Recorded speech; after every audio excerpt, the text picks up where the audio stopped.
ang duha ka milagro nga gihimo ni Hesus atong ebanghelyo nakasentro gyud sa pagtuo. Dili pwede ang milagro mahitabo nga way pagtuo. Pero karong panahon na kasagaran sa atong mga milagro nga nahitabo og na sinati og na share dili gyud gikan sa tinuod nga pagtuo kung dili tuo-tuo ra gyud. Ilingay mong tupad ing na unsay imong gisunod, pagtuo o tuo-tuo.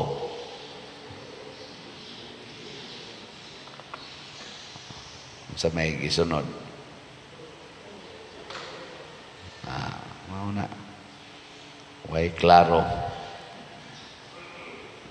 Pero kanang tuo-tuo mahimo sad nang sinugdanan sa pagtuo. Barabag avenue ba? Nang litan mutuo ka nga ihawan gyud manok ang mag-birthday. Ngana. Unsa may naas manok nga mao mag-iihawon niya ang dugo ihid-hid mas agtang. Unsa may naa diha? Tingali timaan lang na nga nituo ka nga kanang dugo mausad na ang dugo nga gipaagas ni Kristo sa krus. Pero ikumpara nimo ang dugo sa manok ug ang dugo ni Kristo, hay may mas taas og bili. Hay may mas makaluwas ang dugo sa manok o dugo ni Kristo. O kana, muhunong na ka sa imong dugo sa manok kay na naman ang dugo ni Kristo. O, di ba? Mao na siya ang ang tuo-tuo mahimos ang abinyos pagtuong tinud-anay nga ang tinuod yung makaluwas ang dugo ni Kristo, dili ang dugo sa manok or dugo sa iro or dugo sa kanding.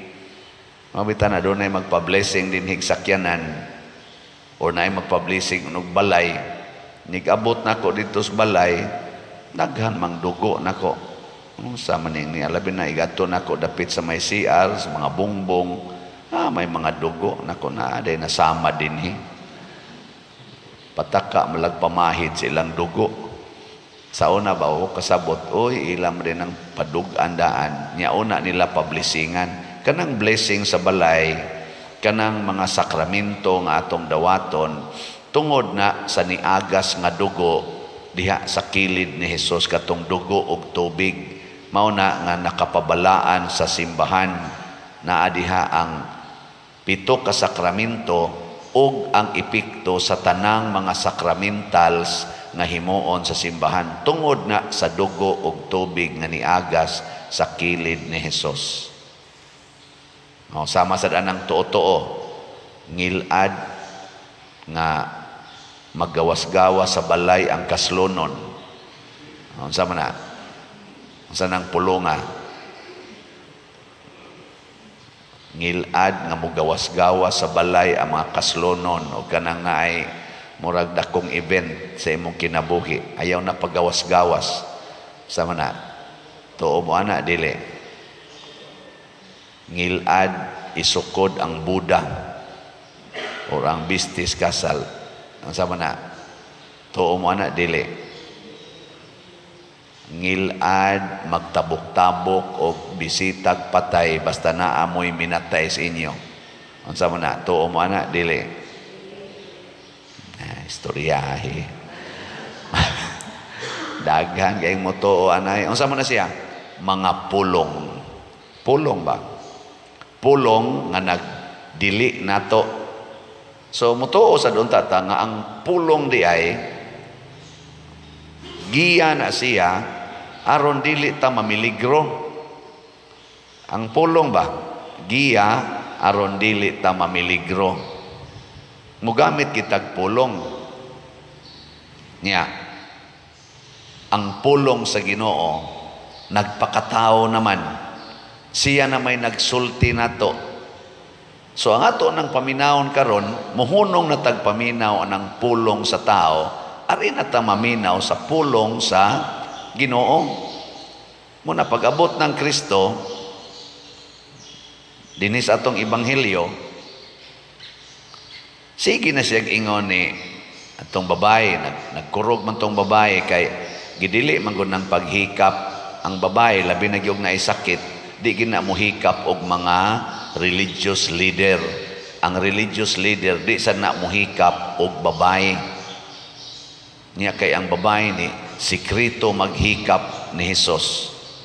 Motong nagkurog ang babae, ayay sakpan gyud kuron ani, mapatay gyud kuron ani, or mabunog, masilutan gyud ko ani nganong nihikap ko nya naar ba ko'y hemorrhage. Kay makapahugaw man na sa imong hikapon basta naa kay sakit or labi na gyud makasasala ka. Ana.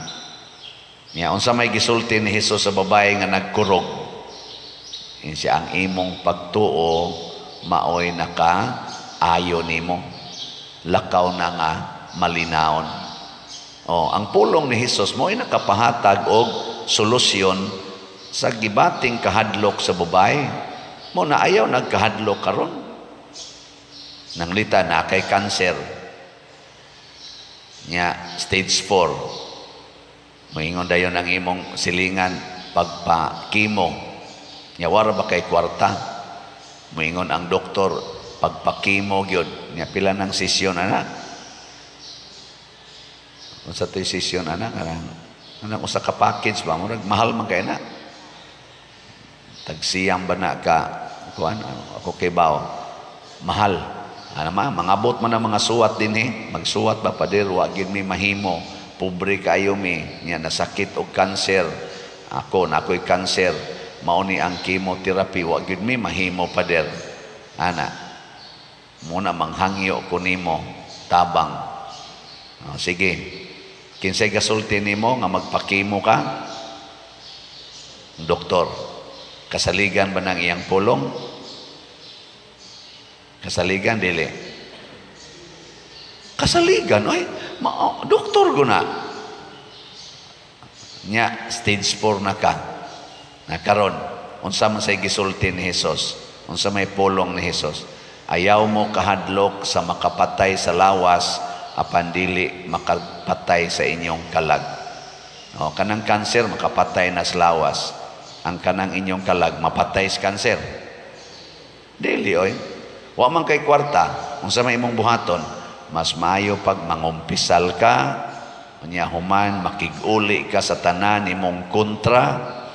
Niya ang tanan nimong mga sobra-sobra dihang kwarta, itabang nimo ana mga maayog lawas nga naglisod sa pagkaon, imong itabang didto, di kay magsikag pangayo para sa imong chemotherapy, manghatag hinuon ka ngadto sa mga tao nga mas nanginahanglan pa kay kanimo.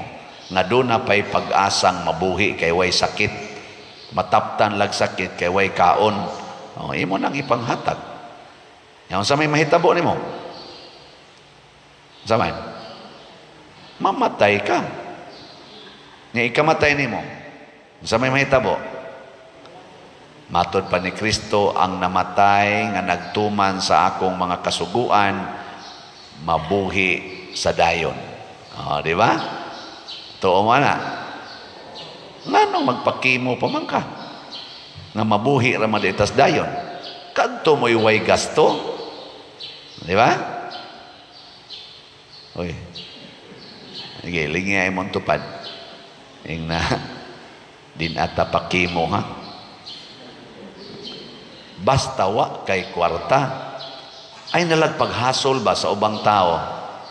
Kana mo'y punto ni Kristo nga di ta mahimong kahasol. Tungod lang kay nagsunod ta anang mga sugo sa mga tao ba? Mahimong kahasol. Para ko nang sugo man aros tao nga eskwela gyud, mga anak pa eskwelahon gyud. Sugo man as tao. Kay mao kuno nay maghatag og maayong kaugmaon. Tinuod na dili. Tinuod oy. Pero wa man kay kwarta.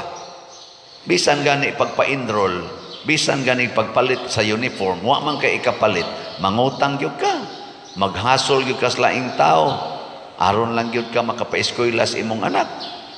Ayaw na. Ayaw lang na pa-eskwelahan. Total, di man sa tanang higayon nga ang donaray grado mo imo asinso. Kadaghang wa ka graduate ganig elementary pero ni asinso ngano man na maligyag siya po. Adi de joke. Oo na oy. Tinuod na. Pero di gyapon na mao. Sala man na siya. Pero naagi daghang ni asinso way grado tungod kay kugihan kaayo. Nya maampuon pagyud kay tanan. Na ako'y daghang kaila na. Perti nang nindutas kinabuhi. Pero daghan sa kayong profesional, mga doktor paging uban, mga lawyers paganing uban, nag-ilait sa kalisod, nangakiha pagstafa, hangtod nga priso paganing uban. Ang uban naghikog pagani tungod sa problema sa kwarta. Mga dagko kay grado. Karon ganina na nag-away ng atong mga leaders ay tungod das kadagko nilag mga grado, nag-away na, mabungkag ng atong gobernansa anis Pilipinas tungod aning ilang away. Mga dagko na grado. Pero ang gihatag nato kahasol, dagko pa kay tagasto mo pay krisis kayo, hasol pa kayo. Pero dagko kay nagrado. May pang atong mga way grado kay sige lang kabkab anang kanal, hipos anang basura. Porting limpyuhas atong syudad basta mo lihok na silang mga way grado. Sulob din anang butas, daan ang dagko kayong sakob, hanggap anang porting bahua, segregate anang mga malata o di malata. Pero naay mga graduhan, sa muhikap sa basurahan. Di tinood. Nya mao na future na to. Kanang mga dagko grado ron ay nanagubat, wap mahuman ilang gubat, siging pinatyanay, dagko na kay problemang nahatag sa tibuok kalibutan, tag-as kay na silang mga grado, di ko na sila masultihan, di ko na sila matudluan, kay sakto yung kay sila, pero unsa ilang gihatag ros kalibutan, patay o krisis sa ekonomiya, problemang dagko kayo, nya, mao na'y resultas grado, muna imong haguan, ayan na lang ay daghan kay diha mga way grado, kusog kay mo pasaylo, magsige ra yung iyon, sagdai lang, agdai lang, dawaton lang na nato siya. Unya gidaot bang kana? Okay ra na ato lang nang dawaton, sayloon lang na nato. Pero kaning tagas og grado, kisam na siya, kisam na siya. Di ko milam sag pari pa na siya. Ang pari sa mingon sa may tuon nimo nako, di ko sukol nimo pinatyanay ang animala ka, sukol maganang binugha nga way kinabuhi kanay pa bang pare mana. Taas kay nagradong pare pero makig-away sa doy. Di ba? Ngano man, wa maminaw sa pulong sa Ginoo, wa magsunod sa Ginoo. Kadaghan diya mga maayong pagkabutang pero di gyud mo palit og slab. Pertin daghana ang nimbang ginang uban din ay kano lingi ay mo to pa din na sige gid kag palit og slat ingna kano di ba kusog na mo analyze sige lang ni palit mo ko to ni aging buwan gud ano magsige pa matagpalit ana pero naghan kay mga way grado mga pobre nga magsige yung palit magtigom pa gyud kada semana mo palit gyud.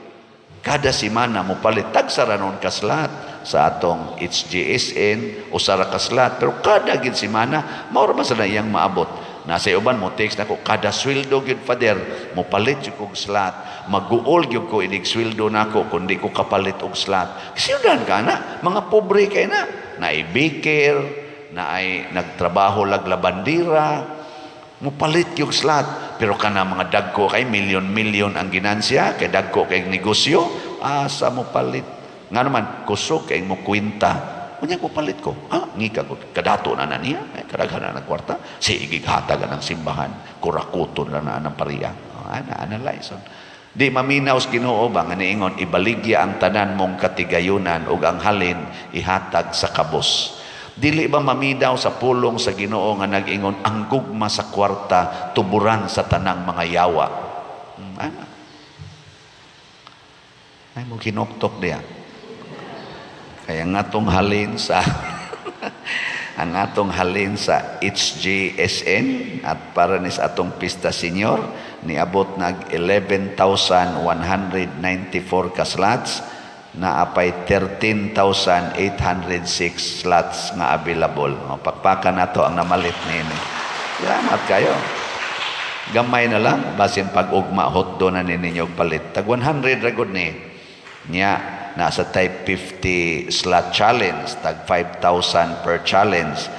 Karon 67 na ka-challenge, ang ka-50 slot challenge ang atong nadawat. Di ba?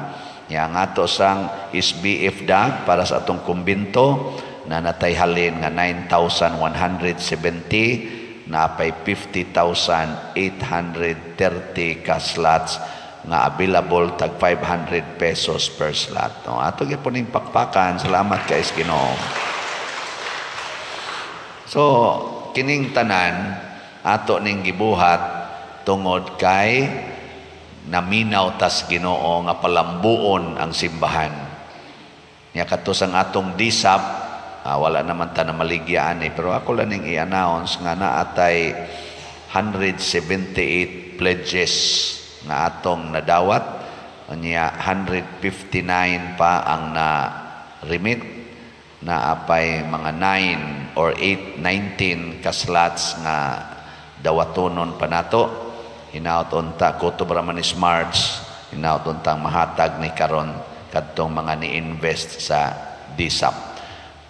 Kining tanan ato ning sana gipamatud-an ba nga naghimo taan tungod kay naminaw tas Ginoo, dili kay maminaw tas atong isig katao. Kay kana ato isig katao makahatag ragi nagkahasol, makahatag og kabalaka sa atong kinabuhi. Mo na ingos Kristo, ayaw na paminawang nagsigig hilak diha, ayaw na paminawa Jairo or Jairo, kanang nag-ingon nimong ayaw na lang na hasula ang Ginoo. Tuo nako, kita ray manaka didto. Kanang na naghilak papahawaa o sana kay wag ginay kapuslanan. Hasta ang namatay ang gisulti ni Kristo natugra ni. Ana mo na ikahadlok og mamatay ka kay natugra ka. Natug ba? So mamatay kay imong bana yon. Asa imong bana day natug. Nalagi lungon siya na siya diha mohigda. Ana. Di ba? Natugra mo may giingon ni Kristo, natugra ning bata. Ana. Nadayon pa may kahog atong bakili dito sa Kampaso, higda ng pari dire, yan aslungon, asa de Padersiano, natug, hay man siya naalungon, natug na, nga naman, ang tinuod nga kinabuhi, wa man aning lawas, tua mas kalag, ang tinuod nga kinabuhi, tua man sa Ginoo, wa man din his kalibutan. Muna ayaw kahadlok anang kamatayon. O kulba biasa katong pagdayon namong kahog, kulba biasa gamay. Pero wa gyud ko maratol, relax ra ko. Nanganaog na gud silang tanan, gibiyaan lang ko, wa gyud mananghid, nanganaog. Ang paglingi-lingi nako sa sakyanan, ako na lang usa dito. Og nilahos pa tong kahog ang sakyanan, ako ra usam kuyog ngadto. Pero wa ra gyud ko magdali-dali. Kay bawo ko nga kon patyonon, papatay na sa Ginoo, matay ra gyud ko. Og di sad patyon, papabaligyaon pag yung kong slot. Kanang di mo palit, maunay mga matay. Sige na, manindog na ta.